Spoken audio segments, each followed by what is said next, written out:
Connor, thanks. Now at 5:30, 3 News 3's continuing coverage as President Trump's tariffs continue to send stocks into negative territory. The president's threat to escalate those tariffs against China has economists raising concern of a possible U.S. recession. Let's make some sense of all this. Bring in Scripps News Group's Joe St. George live in Washington for us this morning. All right, so Joe, we have that 10% tariff now on all imports in effect, but we know that that is not all. What is happening tomorrow?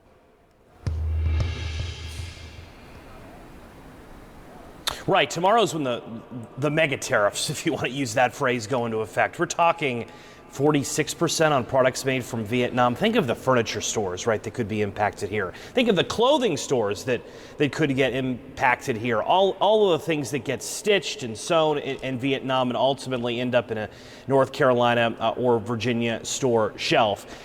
Countries that the United States have essentially dubbed the worst offenders will get slapped with additional tariffs tomorrow.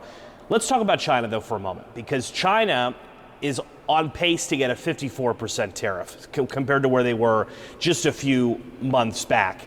China's retaliating with tariffs of their own. President Trump is striking back, saying he'll put another 50% on top of that. We're talking a 104% tariff potentially on China here. China is one of the few countries in the world that has actually formally retaliated overnight. Beijing saying they're not going to stop here. They're not going to step down or sidestep, that they are in this for the very end, almost preparing the people of China for potential economic hardship here. You know, the phrase you get thrown around a lot right now is global trade war. And you're beginning to see some things, when you go to war, people make sacrifices. Almost you see that coming out of what the Chinese government is telling its people, that sacrifices may need to be made so they don't blink in front of the United States. All of this is forthcoming in the coming hours, unless there are deals. Countries have offered some deals to the United States. Israel, for instance, has said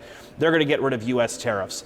Vietnam has said they could get rid of U.S. tariffs, but that may not be enough, because it's not just tariffs that the president and the White House want changed. They also want to address non-tariff trade barriers, for instance, embargoes or limits on what can be brought in from the U.S. into their country. This is a moving target, obviously, today, with two very different viewpoints, right? The White House believes that we're at the bottom, the basement. They believe that this will result in a booming American economy in the near future. Meanwhile, you have some investment firms who are already saying they think the U.S. may be in a recession already, given some of the trends they've seen in the last few days. Blaine, you know me, I always like to leave you with a sprinkle of good news. The markets recovered in Asia overnight. The futures are up at least a little bit this morning, so we'll see where this story goes by the end of the day. And we know it's going to change by the minute. We can count on you and our team at Scripps News Group to keep us covered with context live from Washington. Joe, thanks so much.